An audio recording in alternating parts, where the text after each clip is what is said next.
Hey guys, I know most of the information that I'm going to talk about in this video has been known for a while, but I've seen surprisingly little people talking about it. And for the little coverage I have seen about this topic, the argument that I proposed here has not been shared by many people. At the end of last year, a LEGO store on Rednote shared pictures of a few special 15th anniversary Ninjago coins. And those coins featured pictures of all the 15th anniversary Legacy ZX Ninja plus Master Wu. But specifically, it shared a never-before-seen variant of Nya. This sparked a lot of conversation in the fandom, and many people thought it was just an original design and that we weren't actually going to get this thing in sets.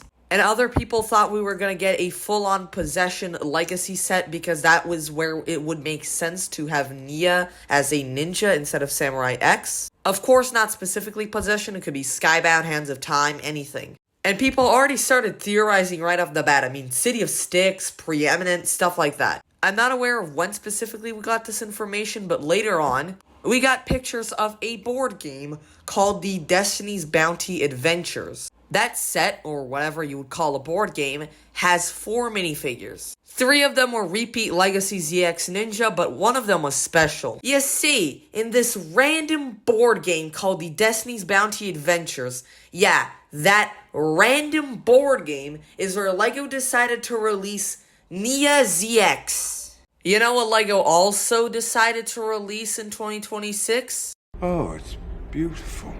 And what did that set include? Every other Legacy ZX Ninja suit except for Nya's. And currently I'm having a lot of trouble trying to understand why. And I get that this set is meant to be a recreation of Season 1, so it makes sense that Nya is in the form that she had in Season 1. But also, wouldn't it have been cool to have everyone wearing the exact same suit? And if you really want to make the argument that it's based off Season 1, I mean, then Lloyd should have short legs. But then it would be inconsistent with the original 4 Ninja. And besides, it just makes more sense to have him with full legs. I mean, come on. Plus, it doesn't help that I'm not a huge fan of that Samurai X minifigure. The Tournament of Sources armor piece makes no sense for a samurai, but I don't mind getting it. Aside from that, it's pretty generic.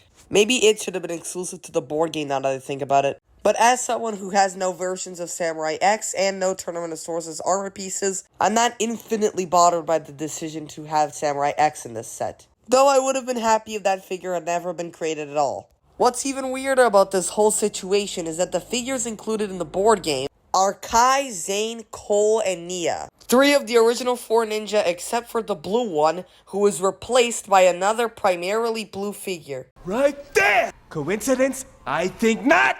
So now if I get the Ninja character display, I'll have to go out and buy a board game that includes 3 repeat figures just to get one last figure to complete a suit collection. This might sound like personal bias, and it partly is, but honestly, this is what most people would be thinking. Would you rather a slightly different Legacy version of a figure that we've already gotten before multiple times, or a brand new concept for a minifigure that we haven't really seen before that would also help you complete a suit collection? As for my thoughts on ZX Nya herself, it's a fine figure. I would rather the arms and breastplate be gunmetal gray to add a bit more color variation to the figure, because currently it looks just a little bit overwhelmingly blue, and adding more than 2 colors and black hands worth of plastic would actually be really good in this case. The benefits this provides are evidenced by Kai from this same wave. Also, I kind of wish that she wasn't incomplete in the only set that she appears in because she doesn't have her shoulder pads in the board game